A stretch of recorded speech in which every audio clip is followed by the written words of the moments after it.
À la une de l'actualité, Yannick Jadot en visite à Lyon. Le candidat à la primaire écologique a déambulé dans les rues du 1er arrondissement cet après-midi.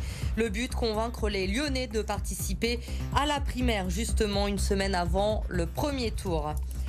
La ville de Lyon fait la chasse aux perturbateurs endocriniens dans les crèches. Ces substances chimiques sont novices pour la santé des plus petits. Une charte sera signée à la fin du mois et les crèches, elles, se préparent déjà. C'est le grand soir pour Karim Benzema. Le Bondillan retrouve Lyon avec l'équipe de France. Les Bleus affrontent la Finlande et à Lyon, tout le monde attend de voir l'ancien joueur de l'OL. Bien sûr, l'engouement est énorme autour du numéro 19 des Bleus. Nous serons en duplex avec Édouard G. Yannick Jadot, le candidat à la primaire des Verts, était donc à Lyon aujourd'hui. Au programme, une déambulation dans les rues pour convaincre les Lyonnais de participer justement à cette primaire qui débutera la semaine prochaine. Et l'ancien patron d'Europe Écologie Les Verts a bien été conseillé. Il s'est rendu dans le 1er arrondissement, un arrondissement qui avait voté massivement écologiste aux dernières municipales. Laurent Canonico. Je vous le mets là. Parfait. N'oubliez pas, et inscrivez-vous vite parce qu'après on oublie. Ça marche, on va pas D'accord.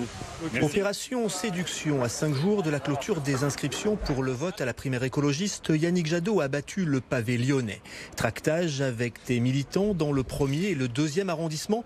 Et même si celui qui est en tête des sondages parmi les 5 candidats n'a ni le soutien officiel du maire de Lyon, ni celui du président de la métropole, un brin de flatterie en campagne ne fait jamais de mal. Il y a beaucoup de villes aujourd'hui qui sont dirigées par les écologistes, c'est notre force. Et nous sommes en train de démontrer que les écologistes qui gouvernent, ce sont des écologistes qui agissent. Quand je vois ce qui est fait en termes de revenus de solidarité pour les jeunes, c'est notamment à la métro de Lyon qu'un vrai revenu de solidarité a été mis en place pour les jeunes. Bravo.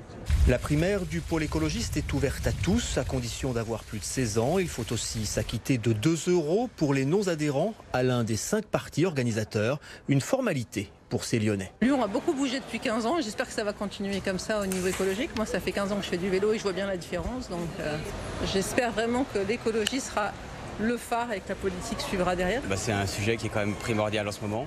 Il suffit de regarder autour de nous avec ce qui se passe, les catastrophes et compagnie, le réchauffement, le dérèglement, tout ça. Donc il va être temps de s'y intéresser et pas seulement pour faire semblant. On est beaucoup plus sensibilisés parce que c'est nous qui pourrons démarrer les démarches écologistes. Donc c'est vrai, je trouve ça important de participer. Le premier tour du vote en ligne se déroulera du 16 au 19 septembre. Clôture des inscriptions dimanche prochain.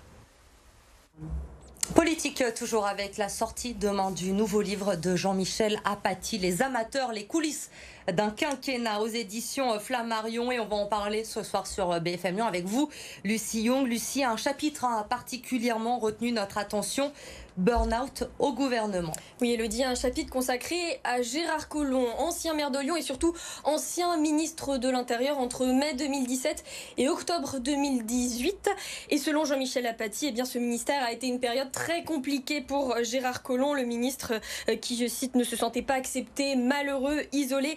Les mots sont assez durs, mais pourtant Jean-Michel Apathy s'appuie sur des témoignages de proches de Gérard Collomb, à commencer par David Kimmelfeld, vous savez, qui a succédé en juillet 2017 à Gérard Collomb à la tête de la métropole de Lyon. L'ancien maire continuait à suivre de près les dossiers de la métropole. David Kimmelfeld se sentait, dit-il, sous surveillance. Et puis il y a aussi Georges Kepenekian qui a remplacé lui Gérard Collomb pendant qu'il était place Beauvau. Témoin, dit-il, de l'état d'esprit dégradé de l'ancien maire. Il était mal, il avait l'impression qu'on l'avait trompé, qu'on lui cachait des choses. Il ne pensait qu'à rentrer à Lyon. Gérard Collomb n'aurait donc jamais vraiment réussi à se détacher de sa ville. Il y retournait même tous les week-ends, dit-on, parfois au détriment de ses fonctions ministérielles. Selon Jean-Michel Apathy, le portrait, vous l'aurez compris, est loin d'être flatteur et pourtant le choix est assumé pour l'auteur. Moi, je fais des constats. C'est pas au vitriol, pas très gentil, mais il n'y a pas d'animosité personnelle. Mais dans la première équipe d'Emmanuel Macron, au ministère de l'Intérieur, on peut noter une défaillance. Il était mal à l'aise, ou peu à son aise. Il n'était pas heureux d'être ministre. Alors le fait d'être pas heureux, est-ce que c'est le signe d'une dépression? Je ne sais pas. Et quand survient l'affaire Benalla, il est évident qu'il y a une rupture dans sa fonction gouvernementale. Et dans ce chapitre d'une douzaine de pages, on apprend aussi quelques anecdotes sur les 18 mois de Gérard Collomb, place Beauvau. Par exemple, on découvre les tensions assez fortes qui existaient entre lui et Édouard Philippe, alors Premier ministre. Différence d'âge, de caractère, de vision politique. Ça ne collait pas jusqu'à l'annonce de la démission de Gérard Collomb. C'était le 2 octobre 2018 pour se présenter, on s'en souvient, aux élections municipales et métropolitaines. On apprend aussi quelques infos, quelques anecdotes sur avant qu'il devienne ministre, Gérard Collomb, qui avait notamment accueilli Emmanuel Macron en 2016 alors qu'il était seulement ministre de l'économie. Gérard Collomb aurait glissé à Georges Képénékian qu'il voyait en Macron le prochain maire de Lyon, mais tout ça c'était bien sûr avant les présidentielles et on sait ce qui s'est passé en 2017. Ouais, l'histoire en a décidé autrement finalement. Merci Lucie pour toutes ces précisions, donc sorties demain de ce livre de Jean-Michel Apathy. Dans l'actualité également, ce soir, la ville de Lyon s'engage pour réduire les perturbateurs endocriniens, ces substances chimiques présentes dans les matières plastiques qui sont nocives pour les plus petits. Alors les crèches s'adaptent, elles aussi. Exemple dans le 8e arrondissement avec Mélanie Ferreira. Préparation d'un atelier lecture dans la salle de jeu des Pandas qui accueille une quinzaine d'enfants.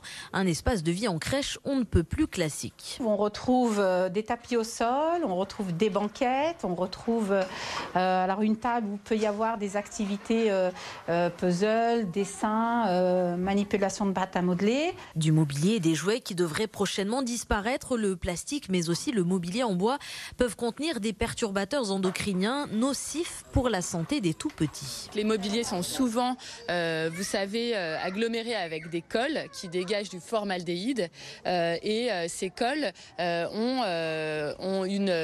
on va dire un dégagement plus important en début de vie. La municipalité veut donc faciliter l'accès aux produits de seconde main pour les crèches et elle instaure aussi de nouveaux critères dans ses marchés publics pour les produits d'entretien, le mobilier mais aussi la vaisselle. On va entièrement renouveler tout ce qui est vaisselle et partir sur des matériaux du type céramique, inox ou verre. On sait justement que c'est quand les plastiques chauffent qu'il y a énormément de passages de particules dans la nourriture et derrière dans le corps des enfants.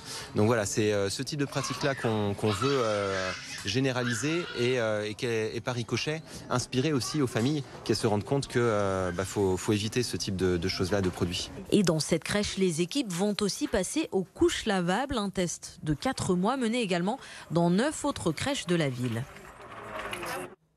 On revient à présent sur la disparition hier de Jean-Paul Belmondo à l'âge de 88 ans. Tout au long de sa vie, il est venu plusieurs fois à Lyon, notamment en 2013 pour le festival Lumière. Quentin Tarantino lui rendait à l'époque un hommage vibrant, le considérant comme le roi. 2 ans plus tard, déjà diminué physiquement, il revient avec son fils, cette fois pour la projection du documentaire Belmondo par Belmondo. Thierry Frémaux, le directeur du festival, se souvient de ce moment au micro d'Olivier Jouglard. Le souvenir est extraordinaire et pas seulement pour moi, j'ai reçu beaucoup de témoignages. Vous savez qu'il avait du mal à marcher puisqu'il était hémiplégique à la fin, mais il parvenait quand même en s'appuyant sur sa canne à faire quelques pas. Et quand on arrive à la halte des Garniers jusqu'à son fauteuil, c'est très long. Et on avait mis la musique du professionnel d'Ennio Morricone en la faisant démarrer dans un silence. Tout le monde l'attendait, il y avait 5000 personnes et tout le monde l'a accompagné des yeux, des applaudissements, des encouragements, de l'admiration. Les gens littéralement pleuraient en le voyant arriver. C'est un des moments les plus forts du festival, mais de ma vie. Et lui m'a dit que de la sienne aussi. C'est notre fil rouge ce soir. On retrouve Édouard G au Groupama Stadium. France-Finlande, qualification pour le Mondial 2022. Édouard, mais autour du stade, on ne parle que d'un homme. Ce soir, c'est Karim Benzema, bien sûr.